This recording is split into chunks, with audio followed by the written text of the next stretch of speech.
Hello and welcome to another edition of Trash Arts Take with myself, Ryan. We got Sam and we got Jackson. This is episode 5, guys, and today we'll be reviewing The Lighthouse, which we had the privilege of going and seeing, the other day. And what a great film. We'll be joined by Robbie, who joined us last week, to review that. And then we'll be moving on and we'll be talking about a film festival that we actually ran this Sunday just gone, where we actually showcased a few of our industry friends' film, The Day of the Stranger, with Tom Lee Rutter, who we had on a few weeks ago. But also we had a viewing of Atlantis, which is a film that was shot in Portsmouth 30 years ago by a chap called Michael J. Murphy. And I had the privilege of going around and talking to cast members and also audience members who came to the film festival. Bit of a vox pop. And we'll be getting into that. Other than that, guys, let's get straight into it. The Lighthouse. So, guys, we're going to talk about The Lighthouse. We actually went and seen this a few weeks ago. And, I absolutely loved it. I thought it was fantastic. Yeah. And before we talk about that, we should mention that it was on the stormiest of days possible. We Storm Kira hit. Yeah, gave it some real authenticity. Yeah, I think Kira or Sierra. I'm not sure which way you pronounce it, but it was a storm that had that sort of name. It was very fitting. Yeah. It was good. It built up the anticipation more. Coincidental immersive cinema. That's what we're coining it as. And not one person got blown away. No. Not quite. No. Well, we were blown away by the film. Yeah, no, the film was fantastic. Yeah. That was really something spectacular. I'm still trying to come to terms with what I think all of it meant, and we all have our own opinion as to what it kind of meant as a film, don't we? I think I think you can only come away with different opinion. I don't think there's an absolute answer to it. I think it's just really. It takes you on this crazy journey, and throughout it, you're trying to configure. Oh, hold on a second, that's happening, but what does that actually mean? And then before you can really kind of justify a certain scene, they're already moving on, and even so I always talk about characterization and stuff. So like with the characters, 1 minute they're fighting, then the next they're getting drunk and they're all in love with each other and having a sing song and like lying on each other's laps and stuff. It was just bizarre. Yeah, they were sort of in a constant state of instability as characters in their mentalities, and it was hectic to watch and hectic to sort of keep up with where they were at, and you kind of just had to accept that their relationship wasn't one that was solid in any respect. It was constantly changing, constantly shifting. And a lot of it was sort of power play between the two of them in different ways. It was a relationship out of necessity, as opposed to here's two people that are like know each other and they're friends, and then they have a falling out because of a slight disagreement. Yeah. There was always conflict, but they couldn't let the conflict completely dictate the state of play simply because they were the only two there. So if they didn't get along, they alienate themselves even more into more isolation. So they have to get along, but they don't want to get along, and it's like this constant battle. And the main thing that they seem to disagree about and get sort of angsty about is the light, the lamp itself, and going up into and that's when the sort of animosity between the two characters starts off. Is Tom? What was the character? Robert Pattinson's character's. He went by different names throughout it, didn't he? But it was Tommy by the end, I think. Yeah. But he was desperate to get up into the lamp and keep the light itself, and Willem Dafoe's character would have absolutely none of it, and was quite sort of. But he would go up there himself. Well, yeah. If you see the film, like, I don't know, it might sound a bit weird, but if you think of the film, like, the lighthouse is almost like what a mermaid is, or a siren. And they're both at sea, wanting to get closer and closer to it. And that's what, like, the draw of the light itself. It has almost those sort of aspects, because it is constantly calling at them. There's that constant sound drone of, like, it's constantly there. Yeah. And although at first it feels like it's almost that repetition of them having to do the same sort of jobs in the roughest environments. Towards the end, it's more like, you know, is it the call of them to go crazier and crazier for both wanting the same thing? I mean, you had the obvious metaphor as well that you know the light itself represented some kind of, you know, truth, and that, like, when he saw the light, it literally burnt his eyes out. There's sort of a almost like Adam and Eve. pie.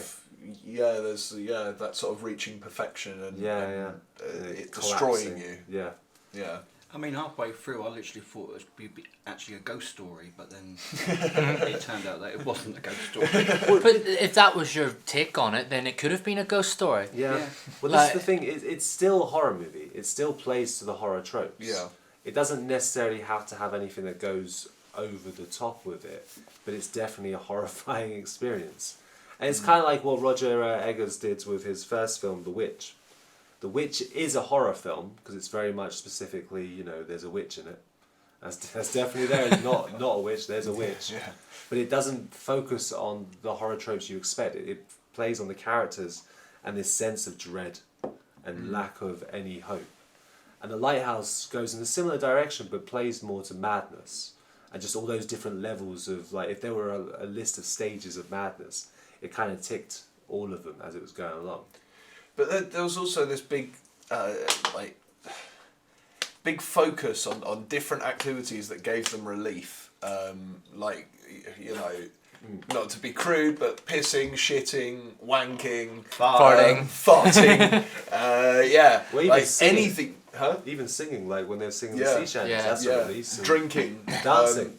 There was even that moment that Robert Pattinson's character toasted to relief, because I think he thought that he was being relieved in the next few days by Yeah, the thought he was boat gonna coming go. to collect him, and Spoilers. so, well, come on, Yeah, I suppose. we're way past that point now. I think, like, to talk about the performances, I mean, I think some people still see Robert Pattinson and they're obsessed with the Twilight image and that's all they can focus on. But that was like, what, 2014, 2013 that ended, or 2012, I can't remember. But he has been consistently brilliant in indie films. He's done a lot of work with David Cronenberg with Cosmopolis and Map to the Stars, and and he did that film last year, The High Life by Claire Denis, and he's just been consistently brilliant playing these really complex characters. And with this film, he easily gave his best performance. But there were elements of like Jack Nicholson with The Shining. I mean, there's elements of The Shining throughout the whole entire film. Yeah. And to pair him with William Dafoe, who just seems to be the best character actor going right now. He's always been great, like in Wild at Heart. You know he can push it with those eyes. Those eyes can do some crazy stuff, and he knows how to really bring it up where it's not hammy. It's just intense as hell. And he brought so much of that to the character, to the point where the actual reason for why he's screaming and going crazy is absurd. And I don't want to ruin it because it's hilarious, but it shouldn't be hilarious. It's not the right words for it, but it is. It's just ridiculous what that particular argument they're having, because it is like two flatmates who just don't get along. Yeah. And it's funny. It is funny. It shouldn't be funny, but it is. It's weird. You feel a lot of different things through it, really. I think the film is actually very funny. I think that there's so many elements of it. So much of the arguments are hilarious because they go to such extreme levels of referencing Greek gods and things when threatening each other and arguing with each other. It's the dialogue itself is so within the time, and it feels like a piece of theatre or something. You know, it just the feels way classic. It feels like you're going to know that story for like a long time. It's just and again, even the aesthetic. Like, I know it's obvious. Yes, it's black and white, but the feel of it, like the look of it, the way they use shadows and lighting. So when it's dark, sometimes you can't even see the actor's face. But you can feel everything that's going on by watching their body and how it's moving and the way they're like kind of voices kind of going a bit crazy and stuff like that. And when they're out by the rocks and they're just shadows, and then when you go to daylight, it's real stark. You're kind of almost like, oh shit, fuck, we're in blinding light here, you know. And I think that aspect ratio definitely had an impact on it. Made you feel like they were sort of closed in, that they were shut, they were in a smaller space. And I think that if you'd had those wider images, the lighthouse would have looked too sort of open and free, because you would have seen too much of the landscape around it. Yeah. And this whole thing, claustrophobia. Yeah. Because although there is space around them, it's not exactly, it's not explored. welcoming. No. Yeah, it's not something that you can you can like have a stroll out onto during these massive storms. You feel like almost, because it's so condensed, that they are on just a rock, and that's kind of it, Yeah. because you never really see the rest of the landscape. You see Yeah. where they go and work. Like where I think there's like a little boathouse, isn't there? And they go down there, and that's the furthest away that they ever really get. It's Well, think just- about the opening shot where it's just like that complete fog and it's just dark and you're just slowly seeing this thing come into focus. Yeah. There is nothing around them. They are just surrounded by fog and hope that they're going to get off the islands. And I just feel so sorry for that seagull. Poor little thing. I knew it was yeah. coming, but That was incredible. How did they do? Was that CGI or? Well, I was imagine that... like quick cut, so because you see it when it cuts to him like bashing it and stuff. No, It wasn't a real seagull. It was. I know that. I meant the I meant with the seagull, the way that it sort of responded to him. Oh, they It had looked at him apparently earlier they on. they did have someone who trained the seagull. Really? Yeah, that's a trained acting seagull. That's insane. that's the I first thought time that I've was seen that in film. I thought that was animatronic or something. No, like that. Seagull that's a very trained seagull. That was mad. Let's hope he gets some more work. well, He should have got an Oscar. I think he. They do have animal awards, and I swear he was nominated for animal awards. I was going to say that the seagull I don't know for Oscars sure. are later on in the year. And that seagull was called Stephen. They're called the Steven gulls. Seagull. Steve. Stephen Seagull. Robert. I feel like I'm being really dumb, but what? That's not the actual seagull's name, is it? No. no, it's good. not. No. I'm glad. I had a moment where I thought maybe Robbie had obsessed over the credits. I know what he can be like sometimes. No, it was Cyril. Super Cyril. The seagull's got to have a name. Well, look at the credits next time you watch it. All right. Okay. Okay. Would he come up in the credits? Yeah. I suppose it would. Yeah, most animals come up in the credits. To be honest, there's not that many actors. There's like 2 actors and a seagull. So Well, there's like... also the And the mermaid. there is the mermaid, that, of and- course, yeah. which I don't. I mean, that's such a strange aspect that you just need to witness how his translation of mermaids. Because one thing I always like about Roger Eggers, when he uses witches and when he uses mermaids, he goes to a very medieval level. There's nothing like Disney-fied. There's nothing urban or modern. It's very much, they look like what you expect to have in like Grimm tales and stuff like that. And they do horrible things, and their bodies look kind of strange. And even the depiction of Neptune, like he's proper old-fashioned Neptune. There's no just him having a beard and with a six-pack and stuff. He's Scaly. yeah. Like shells and stuff. There's so many interesting things in that, and that's why I'm not a big fan of period horror, because it can be very like period piece horrors can be so stale. And most period pieces can be very stale, but what Roger Eggers does is he keeps all that grime. It's such a grimy film. Like there's just filth being thrown in a very literal sense, and between them, and it's just like it feels more authentic to it. I think dedicated. I think my problem when I see a lot of period pieces is that they just don't. They reflect aspects of the history of the time, but they kind of ignore large swathes of it and the sort of more disgusting, revolting, like nasty parts of society that existed then. And this didn't. This acknowledged the fact that these were horribly flawed people that were, just constantly being disgusting in some way or another. They were sort of animals by the end of it. They were truly animals. And it did make me think, like, that's how many people would have been out at sea on boats, trapped in sort of like, an isolated, confined area where nothing really matters what you're doing as long as you're getting the job done. Yeah, I imagine that to be quite chaotic. They probably stank as well. They Yeah. didn't really clean themselves that much. No. Like Well, throughout the where duration. would you clean yourself there? Like, I suppose it's... You'd have a bath, or you'd go into the sea, I suppose. Yeah. It wouldn't be a proper clean, but Yeah. And they were pretty... we don't need to get into how to clean themselves. This is silly. Like, It seems to be on quite limited screens in cinemas, in the UK at least, from what we're seeing. I mean, it did okay in the box office in America, like not amazingly, but for that sort of film, it did pretty good. And if you get a chance in the UK, it's out now. I think people should try and take the opportunity in the cinema. Yeah. It is a really great cinematic experience. yeah, it really is. It's well worth seeing it in the cinema. And just, I mean, I love watching stuff on the computer, as you guys know.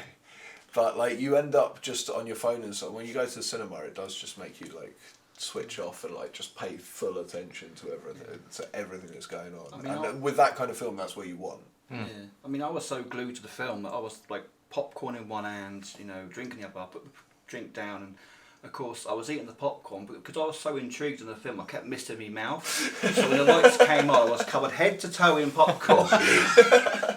you got more on yourself then. That's the way to do it properly. Yeah. That's the cinema experience.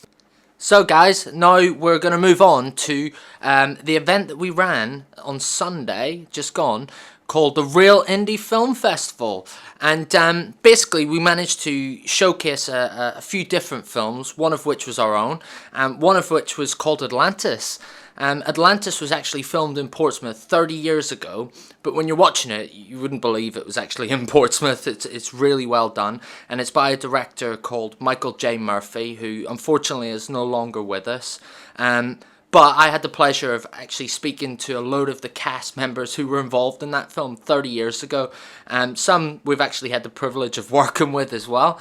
And then we also managed to showcase Day of the Stranger. So Tom Lee Rudder, who we had on the podcast a couple of weeks ago, he came down with a load of his cast and his crew. We got a few interviews with them. And also we showcased our own film, which is a little bit different from what we're used to, called Fixer. And we had our very own Chris Mills, who was the star in that, and also Phil Lydon, who wrote the film. And yeah, we had great response for that, and it was absolutely awesome. So, guys, let's get stuck into it. Hope you enjoy this segment. A little bit different from what we're used to, but let's go. Do you care to comment on Day of the Stranger? Yeah, I thought it was really good, genuinely. It reminded me of not like psychedelic, but like kind of like trippy, sort of Nollywood movies, kind of like narrative-wise, but like mixed in with like, so like biblical mixed in with Western, because a lot of like people from like that part of America are like quite biblical. Yeah. And just seeing how like killing someone and going down that road path can make you feel like you're getting tormented by Satan, and just seeing all of that hella gory. That rape scene I was not prepared for. But I thought I enjoyed it. I'm not gonna lie, I enjoyed it. It was good. Yeah. Thank you for coming. No problem. Not your usual scene, but I appreciate it. Thank you. It's okay. Can you just state your name? Karis. So, what's your names, guys? Sorry. My name's Bree. Bree? Neve. Neve, great Irish name. Thank you. I don't know why I'm thanking you for that. Thank you. Thank your parents. Anyway, guys, just doing a little bit of an interview session. What was your take on Day of the Stranger, or even in general, the film festival today? It was psychedelic. It's definitely unlike anything that I've ever seen.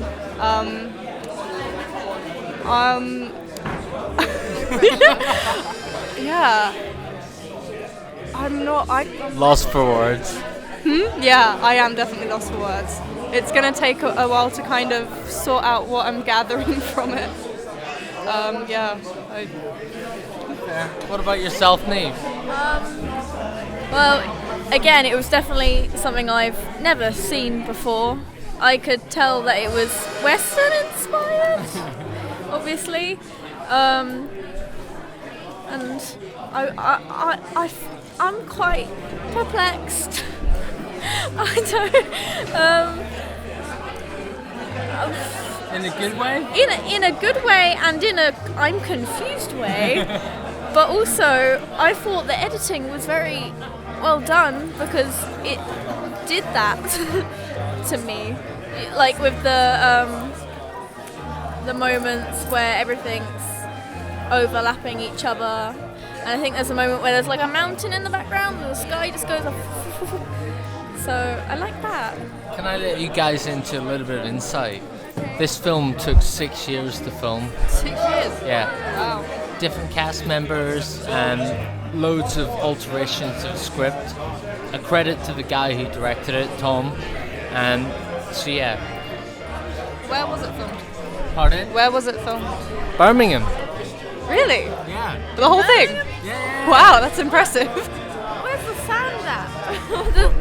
the big plains, the sand. Where's? Well, that's just in post. They can add that. Oh wow! That is very impressive then. Yeah. Some of it's really beautifully shot. I think a lot. The two camera shots with the profiles and the coloured lights. That was really beautiful. I think. What brings you guys down here this evening?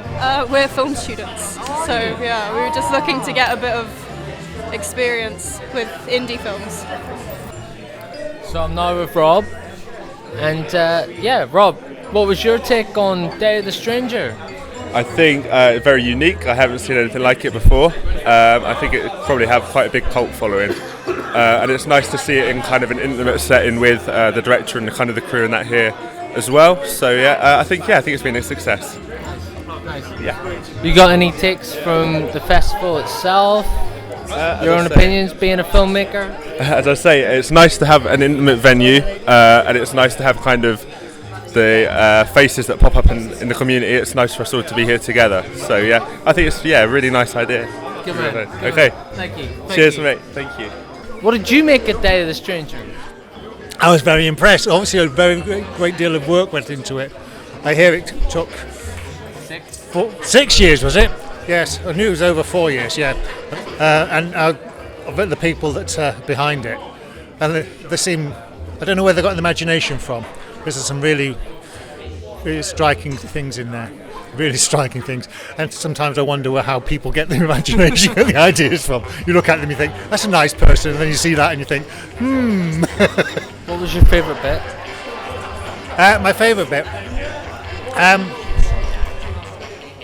Well, actually, I found out that a lot of it was filmed in the Midlands in England, and I was constantly amazed at how they managed to use British scenery in a Western. Yeah. Yeah, it was. It's made me want to look around here now, Portsmouth, and say, right. So, if I looked at it from a different point of view, what could I make of that? Yeah, what can I use? That's right. Yeah. So yeah, I was very impressed. Very impressed with it. What was your take on Day of the Stranger? Visually, it was exciting. I definitely think I agree with what Rob said earlier with it becoming a cult following. I think it definitely has the potential to do that. I understand that it took 6 years, did it? That's madness. Yeah, it's obviously a massive passion project. I just hope it gets a little bit more coverage at other festivals. Now I'm joined by Omar, who's our host for Open Your Mouth. Omar, how did you feel about Fixer? What was your initial takes? Give me an overview. Well, I've been very anxious to watch this film over the past 2 years. I actually remember we filmed the shots that I was in as the cameo. The cameo protester.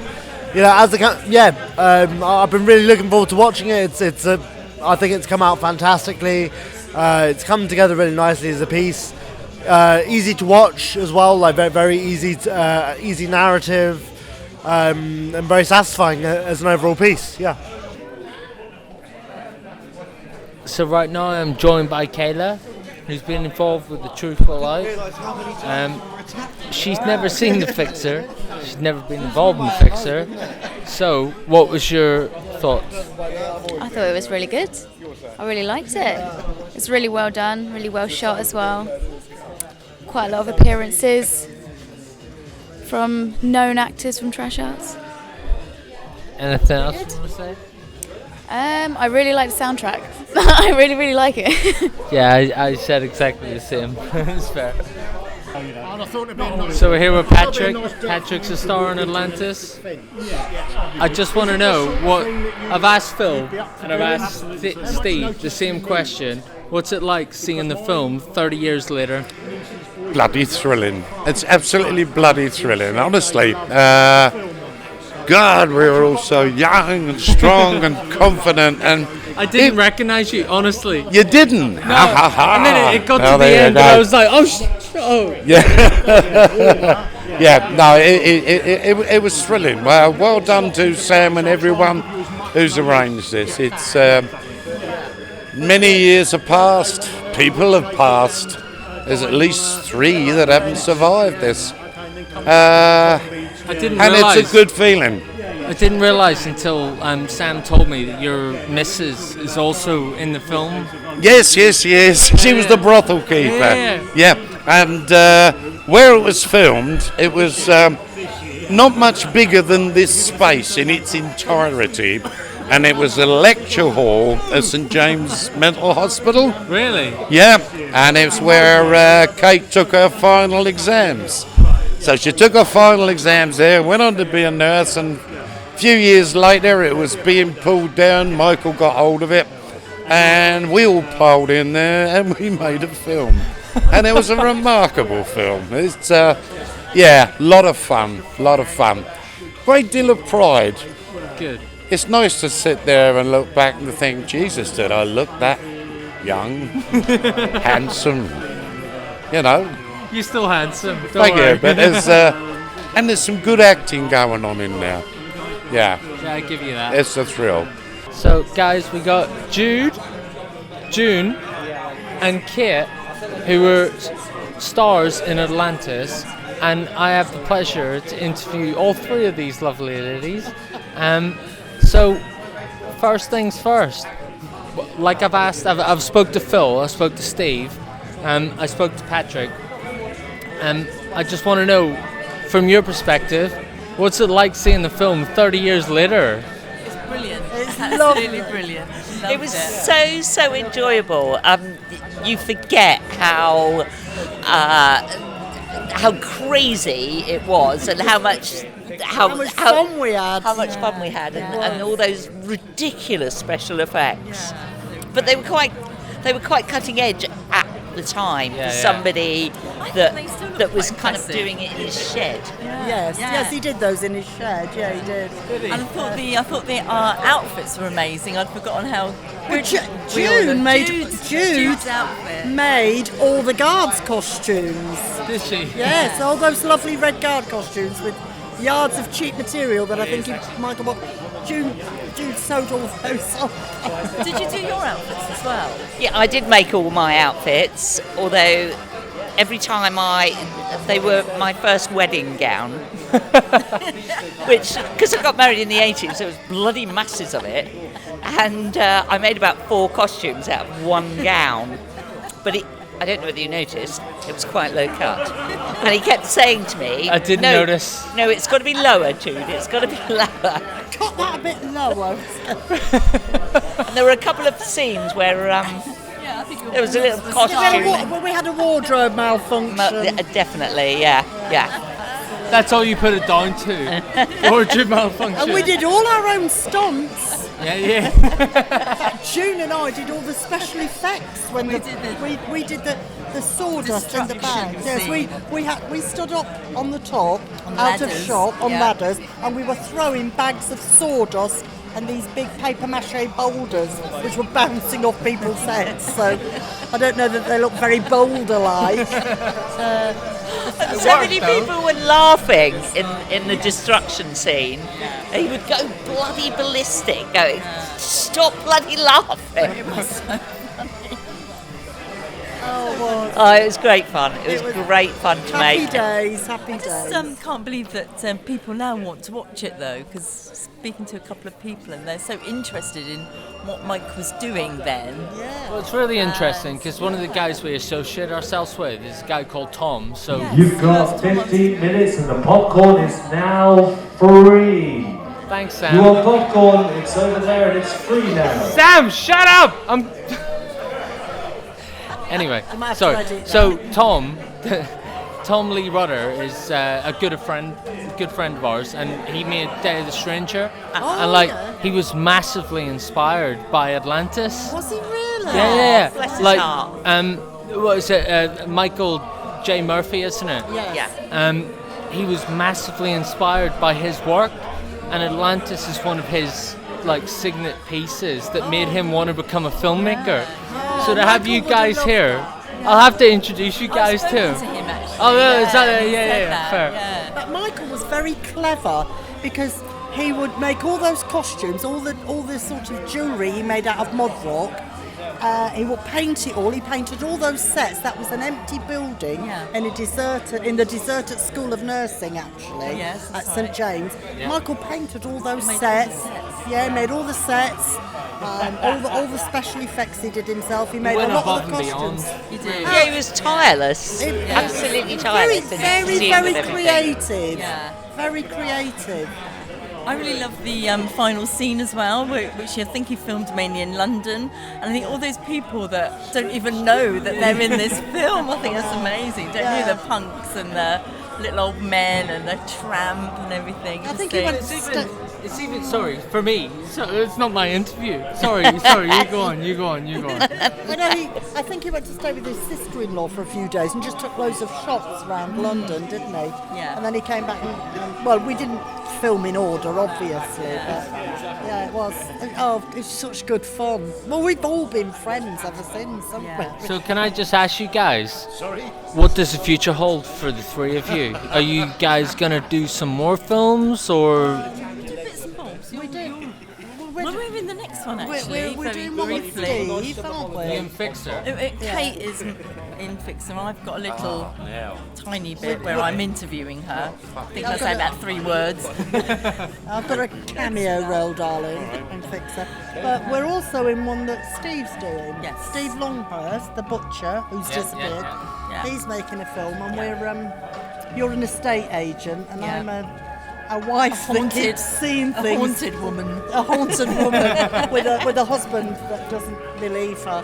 So, no change there, then, really, is there? This is gonna go live, by the way. Don't say that. She's not swearing again. It's not Patrick quite the back. same without him, though, is it? No, it's not. Without Mike, really it's not miss quite him. the same. It was the build-up to the films because we had a whole social life for months before we even started filming. Yeah. We used to meet in the pub. We'd go to his house. We'd have dinner at his house. So the He was a marvellous chef as well he was as a wonderful chef, a great host, as well as a filmmaker. and so we got a ready-made social life actually, didn't we? You know. Yeah, he was There was a. We just finished a film with him, and then there was another film in the pipeline, and that's when he passed away. So it was Yeah. all still ongoing, and it all just came to abrupt end. It was heartbreaking, really. Heartbreaking, Yeah. tragic, shocking. We couldn't believe it. Well, can I just say, guys?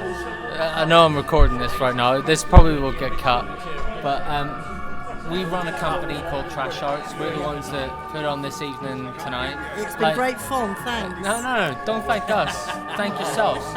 If it wasn't for you guys, we wouldn't be able to showcase like Atlantis, for example. I So think Michael would love this to know that his films are still being watched and enjoyed. and inspiring people. Yeah, he would really love that. He'd be Absolutely. bloody furious though that people got up for a drink Yes, he would. during the film. I didn't I do thought that. that. I'm guilty of that, but I'm Irish. I didn't do that. I thought, no, Michael No, will in send honour of Mike, I never moved. moved. I thought if Michael is looking up there, he'll send a thunderbolt down. And so we better not get out for a drink in the middle of But the honestly, guys, if you're ever looking for any kind of work, you want to get back into the arts, the filmmaking scene, we always have roles and stuff, so we'd always be more than What about the happy. three witches in Macbeth? Why don't we? When shall we three meet again? Why don't we write our own story about Yes. this? Why don't we? Why could? Well, there's no reason why we couldn't. Absolutely. Let's do it. Let's make it happen. Anyway, I really appreciate you guys taking the time to have an interview with me. And like, do you know what? Hats off. And you guys were awesome. Thank you. Thank you. Thank you very Thank much. you for giving us an awesome spectacle this evening. Thank you for arranging it. Yeah. We've enjoyed it. It's got lots of happy memories. Thank you. So guys, hope you really enjoyed that. A little bit different, as I said, but we're looking to do more of these kind of film festival events. So please follow us on social media. That way you'll be kept up to date with exactly when and where we're going to be doing these events. Other than that, please like, subscribe, leave a comment, and Trash Arts Take out. Bye. Ta-da.